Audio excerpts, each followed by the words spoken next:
I was 8.5 months pregnant with our second. We were in this 3-day conference. The cost to buy into their program was $25,000. That's what I made in a year at the time. So $25,000 to put into a program that is not guaranteed a return was very scary. I told my husband no. We ended up doing it. We actually had to take out credit card debt, extended our line of credit on our current credit card. We took out like 3 or 4 new credit cards with 0% interest for like 12 or 18 months. Hey everyone, welcome back to the Freedom Blueprint. I'm Adrienne Green, and today we are with Shae Spitz. I'm really excited to share her story with you because Shae is an investor and an agent and a mom and all of the things. So I'm really looking forward to her sharing her wisdom. It started as a side project where she was renovating investment properties with her husband, turned into a thriving real estate career, and she keeps it all grounded in integrity, teamwork, and heart. So Shae is awesome. I'm so glad I've got to know her and share her with you guys here today. So Shae, thank you for joining me. Yes, thank you so much. I'm excited to be here. Let's start at the beginning of your real estate investing journey. How did you get into it in the first place? So it's very interesting because we don't come from a family of entrepreneurs, let alone in real estate at all. My dad was a farmer. My mom worked in manufacturing. My husband's family just kind of had a job and that's what they did, their entire life. So it was actually one morning, we had one kid, our second on the way, recently got married, just bought a house, and we liked the HGTV stuff, just like everybody else. But he had called me one morning. He was on his way to work at like 6 a.m. He's like, there's this free seminar in Omaha I think we should go to. It's like a 3-hour class. I'm like, okay, let's do it. So we went to that and he's like, I really want to get into real estate investing. And literally I just said, okay. I actually started contacting realtors in our area, started talking to different lenders, and we went to this seminar, which then led to like $50 to go to a 3-day conference, which then led to buying into their program. I don't know why I forget the name of it, because honestly, like they were so impactful. It's CT Homes. It's with Dan Merrill. I don't know why I can never remember what the program was called, but long story short, I was 8.5 months pregnant with our second. We were in this 3-day conference. The cost to buy into their program was $25,000. That's what I made in a year at the time. So $25,000 was gut wrenching. I come from a family of like kind of a little bit of a scarcity mindset, but that's just how we grew up. Very small town of 600 people in population total. So $25,000 to put into a program that is not guaranteed a return was very scary. I told my husband no. We ended up doing it. We actually had to take out credit card debt, extended our line of credit on our current credit card. We took out like 3 or 4 new credit cards with 0% interest for like 12 or 18 months. Horrible next year. I mean, it was good, but it was just a lot of mental and emotional stress between just having our second baby and dealing with all this, having to pay off debt, trying to find deals. We ended up finding a deal. We did a lot of the renovations ourselves, which number one rule of thumb, try not to do it all yourself. But we did. Ended up making $22,000 on that project and then worked to pay off that extra $3,000. So it worked out, but it was a very stressful year. Did a couple other projects, and then I decided to get my real estate license and committed to that 100%. So got my license, passed first time, and dove into real estate career 100%. So yeah. I love it. This is amazing. Okay, so the first thing I'm hearing here is you didn't get stuck in analysis paralysis. You didn't do what I see so many investors do, which is like overthink it and not take action. How were you able to do that? It was, I kind of got goosebumps just thinking about it because I know I kind of brushed over that pretty lightly, but it was one of the toughest mental struggles that we've been through just because we didn't know anything about it. On our first project, we used a HELOC against our own primary residence to help fund a little bit of the deal. We went to my grandparents about being a private money lender and paying them 10% interest on the money we borrowed from them, in addition to a construction loan. So actually one of the lenders that I ended up talking to is still my number one go-to lender to this day. So he was a lender who had faith for whatever reason, took a risk on 2 very young and naive individuals. I didn't know him personally, but he believed in us. So finding a good lender is a big, huge deal. How did we move past that analysis paralysis? I don't really say no. My husband actually has more analysis paralysis now than he did back then because he was the one who was like, we need to do this. I want to do this. And now he's Mhm. more like, should we do it? Because I think now that we have things, we have a lot more to lose. Whereas back Right, then we didn't have as much to lose, but it was right. still scary because the little bit that we had was scary to lose. We committed to it. And then when you commit to that $25,000 that you have to pay off and it's 0% interest, you're like, we need to get this paid off ASAP. We didn't have that Hmm. extra money to pay off $25,000 all. So Right. it was just one of those things that we committed. Since then, I've been very good of like following my intuition and my gut. I try not to overthink it up here. My husband's more of an analytical thinker. I'm more of like, it feels right, let's do it. And he's stopped me from purchasing some properties, which I regret not moving forward with. So ever since then, I'm just like, if I got a good feeling about it, you win some, you lose some. You know what I mean? But like, you're never going to know how far you're going to get if you don't take on that chance. And the cost of procrastination is greater than the cost of taking that chance, which a lot of people don't realize. Right. I love that you're saying this because it's so funny. I love to like plan and measure and all the things. And yet, whenever I look back, a lot of our most successful things were not those things that we overanalyzed, were not those things that we did like the pros and cons list. It was the things where we were just, like you said, got the gut feeling, this is what we're supposed to do, jumped in with both feet. So I love how you have that story as well. That's Yeah. awesome. You just have to go with it. You do. You can't sit and think about it Hmm. too much because if you do, that deal's going to be gone. Which rightfully Hmm. so. And if it's gone that quick, it means it was probably a good deal. So yeah, you can't think about it Right. too much. You kind of, I mean, you have to have the knowledge and the experience or the expertise, but and not go in on things blindly, or at least have somebody else who has that expertise to get you started. So that does make a Right. big difference. Like you paid for this mentorship program, so you Yes. had that Hmm. education. We had All right, guidance. so you did that first flip. You had a positive of 22 grand. It helped pay off most of that education. What did you Yep. do next? So we just kept looking for another deal. Like it's interesting because we were young, and I remember a lot of people would be like, "Oh, that must be nice. Oh, they're buying it with cash. How are they doing it?" Well, we didn't have the money to do it, but you leverage other people and other resources to be able to do it because you can't do anything alone. But the next project was a for sale by owner that sat forever in the area that I'm in now, and so I had reached out to him, and I actually went to his house. I door knocked, talked to him personally, and he had turned down a lot of the other offers. We did end up paying a little bit more than we wanted to, but still less than what he was asking. And I just stayed in contact with him and just kept following up, because I will tell you, the money is in the follow up. In any business that you do, and I'm sure you are familiar with that too in your business, Adrienne, is that the money is in the follow up. It's not in that first Mhm. conversation or that first introduction. That is where you build the rapport,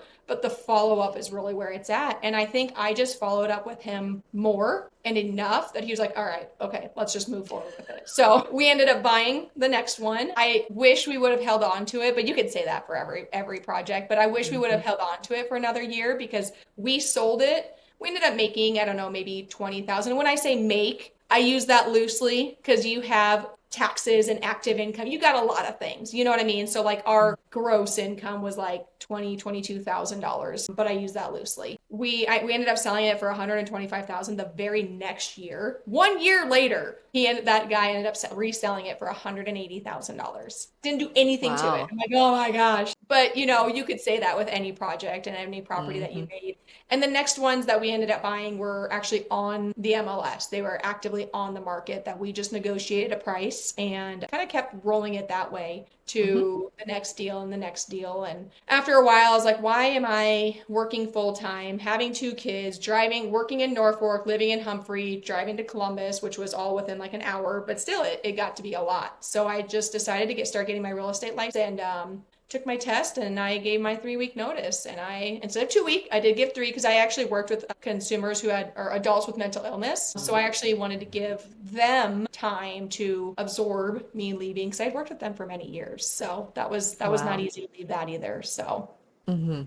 yeah. And I'm hearing a lot of gems here. One of the first things is, you talk about the importance of the follow-up, the fortunes in the follow-up. The key with that is you have to be, it sounds like you're not afraid for people to say no to you, right? And the truth is so many people are. That's one of our biggest fears we see, right? In real estate and everything is that rejection. Is that just something you were just born okay with people rejecting you, or how did you get that way? I listen to a lot of podcasts. A lot of books have helped me too around mindset. Another really good mindset podcast is The Mindset Mentor by Rob Dial. I feel like that has helped me. I don't listen to it as often anymore, but I feel like that has helped my mindset a lot over the years. And I would just listen to him like on a constant replay. He's got like almost 2,000 podcast or episodes, I believe. But your mindset is the most important thing that you can have. And in real estate, you hear it over and over again. Like one no is one step closer to the next yes. So it's like, okay, well, I need you to say that no so I can get closer to that yes. You know what I mean? Like I don't remember what the statistics are, but I want to say there's like 15 no's before you hit a yes. So when you're doing these calls, you want more no's because that just means you're getting closer to that yes and that great opportunity, where so many people are fearful of that rejection, but it's just somebody saying no. I mean, what's the worst that can happen? They're saying no anyway if you don't call. One of my favorite quotes is, you miss 100% of the shots you don't take. So if you're not taking the chance and asking the question, it's going to be a no. Another great book is, I don't remember his name, Hansen. He wrote all the like Chicken Soup for the Soul books. So he also wrote, it's called Ask, and it's talking about rejection and everything's going to be a no unless you ask. And just because they say no now doesn't mean they won't say no in a week or a month or 2 months or 6 months. Prime example, no joke, is and this kind of goes back to the follow-up, is I just had a transaction where I met this individual about 5 years ago, 4 to 5 years ago. Met her in person, showed her a house, never heard from her again. Never. She didn't say no, but she certainly wasn't responding. I would follow up occasionally with a call, but she was getting my drip email campaigns, a couple text messages here and there. Never heard anything about it. Never heard anything from her for 4 years at least. She emailed me probably 2-3 months ago and said, hey, we're interested in taking a look at this property. Can we go look at it? Like, let's do it. We went and looked at it. No joke. They made an offer on that property the next week, and it was a $1,000 property. So like, it was a no at first, and then there was no response ever for 4 years. 4 years, 4 to 5 years. Never heard anything from her. Not one thing. No response, no F you, no nothing. It was just dead silent, and turned around and helped them buy a home 4.5 years later at a $500,000 home. So that is, you want the no's. You do. It's okay. Right. It's okay. Yeah, it's just really like it's so important to interact with people in real estate as an investor, as an agent. That's what I'm hearing from you too, is the importance of that, because if you're just in your room and you're not talking to anybody, like, then nobody can invest with you or sell you a place or anything like that. Yeah, exactly. Exactly. So now you are an agent and an investor. Yep. I know a lot of investors, I like you, I started as an investor and then became an agent. And I know a lot of investors, they're intrigued with this idea of, should I become an agent? What would you say the pros and cons are to wearing both hats? So I actually had this conversation with somebody not too long ago, but if you're really wanting to get into investing, like that's going to be the priority, I would probably not get your real estate license. And maybe that's different than what a lot of people say, but there's so many rules and regulations around being an agent and an investor. So like, if you're going to be doing mass mailings to like homes or distressed properties or people who are behind on their taxes or their mortgage, and you're an agent as well, entity or LLC, but you're an owner of that LLC, you have to disclose. You have to have a disclaimer on the bottom that says, Shae Spitz is a member of this entity and is a licensed agent in the state of Nebraska. Well, that will automatically, for a lot of buyer sellers, disregard your postcard. For whatever reason, they don't really like agents because their mindset is like, well, you know what fair market value is, and you're going to try and come in and undercut me. So I have felt that was a downfall when you do have your real estate license and you want to be an investor. Now, for me, I'm more of an agent and I have investments on the side. There's a huge benefit to that too. Like, I just purchased one back in November for $172,000. Now, keep in mind, I worked with this individual for a year about listing his house, and then he got to the point of being behind on 6 months, and it was such a tragedy, honestly. It was very sad, but ended up buying it for $172,000. We put like $6,000 to $8,000 into it, sold it 2 months later for $225,000. So like, because I was an agent, I got that lead because he initially called me the year prior to sell his house.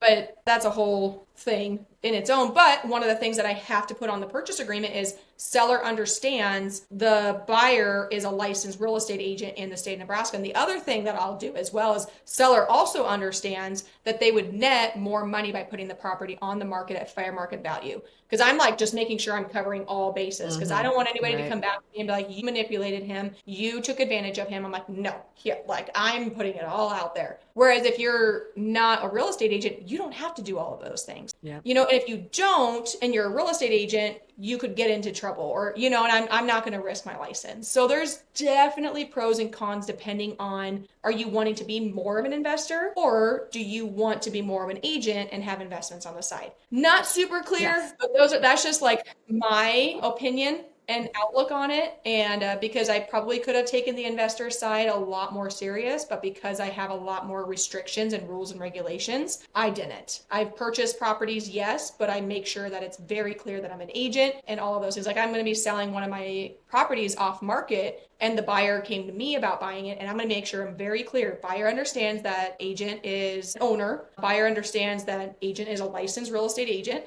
Buyer understands whatever I can do to make sure that there's full transparency. They know that I'm still going to encourage inspections. I'm still going to encourage all of these things because I've never lived on the property. You do your thing, you know. So, I mean, just making sure that but you have to put more of those things out there as an agent, whereas if you weren't an agent, you don't have to worry about that. Exactly. I agree. And that's great to share because I think that's the kind of stuff that a lot of investors don't think about when they think about being an agent. They just think, oh, then I wouldn't have to pay agent fees or I could pay it to myself, right? Yep, big time. So you're gonna, like, I have investors who he's like, I will never get my real estate license, and he uses me to help buy and sell. He can sell a lot of his properties on his own, but most of the time he'll come to me because I also help him. Like if he's looking, I don't necessarily always help him to buy, but I'll help him to sell because he doesn't need help buying. He just is like, hey, Shae, here's a Google Doc, here are pictures, here's what we're looking at putting it under contract for. What is the ARV? I'll give him an idea. And then if they either choose to keep it as a rental, great. If they use it as a turnaround to sell it, they'll use me. So like I don't charge a fee for me to give them a general ARV value, but I just trust and know that they're going to use me to resell. So there's just lots of different ways that you could, but I know he will never get his real estate license ever because of that reason. Right. Yes. There's a lot that goes into it. Now, I'd love to hear more about what strategies you enjoy. So it sounds like you've done some flipping, you do some long-term, you keep stuff for long-term rentals. What does your portfolio look like? We have an Airbnb that we purchased. It was an old church and it had been abandoned for a couple of years. Literally, my husband absolutely told me no. And so I bought it because I just had a gut feeling like, I gotta do this. But it's been hit and miss. Airbnb, there's a lot more fees to it than people realize. You have your state fees, county fees if your county has it. And then we also have city lodging fees, taxes. And then you're also taxed on active income tax. So Airbnbs, in my experience, has not been like a knock it out of the park kind of thing. And I actually spoke to somebody else last week and they own a property in Florida. And he said, basically, if they're breaking even, they're happy because somebody else is paying down the mortgage. So I thought that was interesting, even in Florida on the beach, But then we have an eightplex. We have another rental that actually caught fire and we're going to be reselling that. So insurance is a huge thing when it comes to having rentals, making sure that you have what's called loss of rent insurance. Fortunately, we did pay cash for that property, so we don't have a mortgage per se, but basically I'm getting paid rent for the last year and 3 months because I had loss of rent insurance. So I've been getting paid rent, but whereas if I would have had a mortgage, at least that loss of rent would have covered the mortgage payments. Right. That's also really important when it comes to insurance as well. And then, like I said, I have an eightplex and I'm actually working on a 75-acre development right now. We had a meeting this morning that went on for like 2 hours. It's a lot. I don't know if I would say I love that yet because we're still in like the early stages and it's just a lot of money, a lot of information, a lot of moving parts. But I think I'm going to love that in the long run. So we'll see how that goes. I don't know what I like more, to be honest with you. Probably there's pros and cons because then you can also like your passive income, you can do cost segregations for depreciation. So like, again, a lot of people want to get into rentals for the income, which in reality, and I'm sure you're not seeing the income at the beginning. It's more of, I like them for the tax depreciation to offset my earned income as a real estate agent. Because without that, I would have been paying in tens of thousands of dollars every year more than what I had to because I took that depreciation or did a cost segregation to take that depreciation rapidly which now I'm getting to the point where I need to sell that unit because there's not a whole lot of depreciation left. So Right. there's a lot of moving parts in real estate. It's not just, oh, we buy and hold and sell. No, like, okay, so if you're Right. going to buy this, you do a cost segregation, which means you have basically 5 years to take the remaining depreciation. So in 5 years, I'm not going to get that offset of tax depreciation the way I was, but I rapidly depreciated it, which is why it's kind of like running out. So Mm-hmm. there's a lot more to it. But Right. I do love all of that side of things, just kind of learning it. I don't love taxes. Honestly, I don't know why anybody would be a CPA, but I give my CPA crap all the time about them. Like, I don't know why you're putting up with me, but it is fun to kind of learn those things and to understand them because putting more money in my pocket, absolutely, I'll do that, you know? So, Right. I love it. If you are serious about scaling your real estate business, you need the Freedom Blueprint. This free guide breaks down the 10 essentials every investor must have to grow profitably while reducing stress. It's a proven roadmap to running your portfolio like a business, so you can stop working 24/7 and start building real wealth.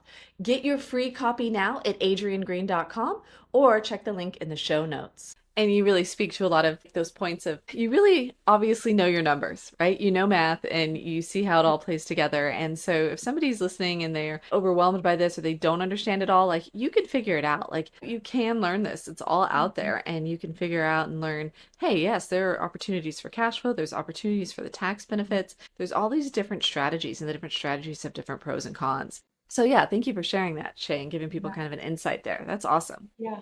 Yeah. Well, and I gotta say, like, so I've been through 3 or 4 CPAs since I got into real estate, which probably for a lot of people sounds like a lot. And it wasn't that there was anything wrong with them or necessarily for me. We just weren't a good fit. Like the first like Mhm. two were very W-2. Okay, well, I need somebody who's willing to like blur that line on entrepreneurship, especially when it comes to investments.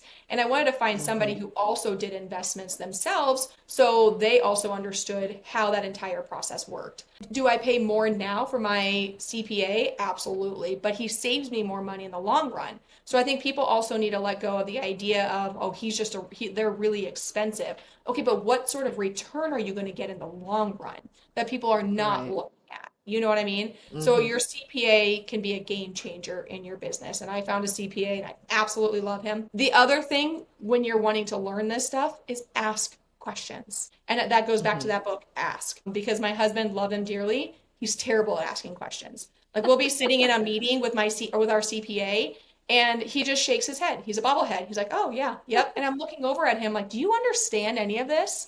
And he's like, "Well, no, not really." I'm like, "Well, ask. Like ask these questions." Or like, "We'll get out of the meeting." I'm like, "What did you know what he meant by this?" And he's like, "No." I'm like, "What are we doing?" You know, so I'm more the one who's asking questions. So if you don't understand something and you have to ask somebody 3, 4, 5, 10 times to break it down Barney style, which is what I like to say, do it. You need to be able to understand it. You don't need to know it Hmm. all, but you need to understand the basics. You have to. Right, right. That's going to save you from a lot of tough spots. Now, Yes. Shae, you and your husband do a lot of this together, and I know you Mhm. also have kids. Can you talk about, being a mom and a wife and that family dynamic along with the entrepreneurship and the investing? Yeah. So he got his real estate license 4 years ago as well. So we've had like these growing pains where it wasn't always great. We're kind of going through that again because I continued to grow and it's hard for him to like want to be on that same page with me. I think he's cool, calm, and collect, and he likes where we're at. But I'm always wanting more. So I think there's like that tug and pull with us right now. But Yeah. we'll get through it. We'll figure it out, but you have to have that conversation. But when my husband got his real estate license, again, it was kind of I had to start helping out with the kids more, which I still do. I still do a lot with the kids. I take them to school every single day and pick them up, 2, 3 times a week, and then still scheduling their doctor's appointments and stuff like that. But it's definitely, he has had to step up a lot. And that's not always easy for the men to have to step up and take on more of the dad role than what they're used to. But he has, and that has been a big, big, big help. Don't be afraid to ask for help from other people though either. And that makes a big difference. Like you have to ask help from family or friends or coworkers or whoever because it does Right, take a village. right. And we are fortunate when it comes to getting help with the kids. But it's been growing pains for my husband and I to figure out whose role is what. He mainly I do the grocery ordering, but he mainly makes the supper. You just kind of got to figure out what works for either, for both of you. And when one is kind of like at 50%, then the other person has to step up and do 150%. But that's just how it's not a 50-50. It is like, hey, I'm going to make up for what you're not doing because you're maybe going through some stuff. And Right. it's just a balancing thing that you might have to step in more times than you were hoping for and vice versa. Hmm. Right. Well, and I love what you share here too, is that it's not all sunshine and roses all the time, right? So often on podcasts, people are like, this is amazing. This is, the answer to everything in life. And the truth is, like, real estate investing and entrepreneurship are awesome things and they can create transformational wealth. And I think your story shares that. And yet there are peaks and valleys because if you're going to have a 10, you're going to have times that are probably like a 1 as well versus being in that middle 4 to 6 zone of blahness all the time, you know? The more you do it, it's not that you don't have those highs and lows. You can mentally handle those highs and Hmm. lows to be more of maybe a 4 instead of like mentally at a 1. Because when I Right. got the phone call that one of our rentals caught fire, oh my gosh, like my heart fell. But honestly, I was pretty calm. I was like, okay, well, I'm gonna go over there. I went over there and I made sure that everybody was fine, everybody was out. The tenant was having a mental breakdown. I didn't realize how hard dealing with insurance was going to be, but I wasn't upset. I stayed very calm. I was able to calm her down, even though it was their fault. But I'm not going to get into that. They were smoking. It was a whole thing. But you can't be upset. You have to just take it when things come, Right. you know? So it's not that you're not going to have the tens and the ones, but the more you get into it, that one is probably going to feel more of like a 4 or a 5 or Right. a 6. The more mentally, emotionally intelligent you can become, because that is going to be the number one thing you can do in business and in life. So true. I love it. I know we're going to have to wrap up soon, but I would really love, because you have so much experience working with investors as an agent, I'd love for you to talk about to our investor listeners about their team, right? About working with their agents, their property managers, their local contractors, those local people that they've got their boots on the ground to help them. What wisdom would you give to investors about working with that local team? Yeah, it's so important. I have never purchased anything outside my area because I think I have a lot of fear of not having the right team because I know how important it is to have that even in my local area. So have making those connections, taking the extra time of getting to know good contractors and bad contractors and property managers. Is there a property manager in that area? If there's not, is there like an online property manager that I can at least coordinate things with and then have somebody else there for property manage or maintenance and things along those lines. But having the right people is a make or break in your investment career. So like if you have an Airbnb, your cleaning person is going to be a make or break because if you have like hair in the bed, people are going to comment and then they're going to leave a bad review on that and then people read reviews, you know. So who you have in your area is so important. So if you want to invest in a certain area, what I would do, I haven't done it, so not the best advice, I'm sure, but I would start by going to the area, obviously taking a look around, touring the place, and start asking people, even going to local lenders, local real estate agents, like who is your go-to handyman? Who is your go-to? Who's a good property management or manager here in this area? And having those conversations, reading reviews, talking to tenants. I mean, it's a lot of upfront legwork, but it will save you so much more in the long run. Very, very good point. Yes, those local connections and that local, I guess, references are fabulous. Thank you so much, Shae. Yes, Well, absolutely. as we wrap up, let's get to our closing questions here. Real quick, first, what is your go-to tool for managing your investing operations? So I actually switched over to because we don't have a property manager in our area. So I've actually had to manage the properties myself. With Airbnb and VRBO, they kind of manage everything and they take the payments and stuff like that. So I still do manage it, but it's not a lot of like, I just like, hey, cleaning person, you need to go clean. But then when it comes to like our other investment properties, I actually just hired a company that it's like a virtual, it's called Hemlane, and it's been going really well. They take it's online, they actually do all the communication. You can connect them, you can say, hey, these are my go-to people for local vendors, because our area is pretty small, so they do in a lot of areas have their own vendors, so you could pay like the top tier and then they basically handle everything.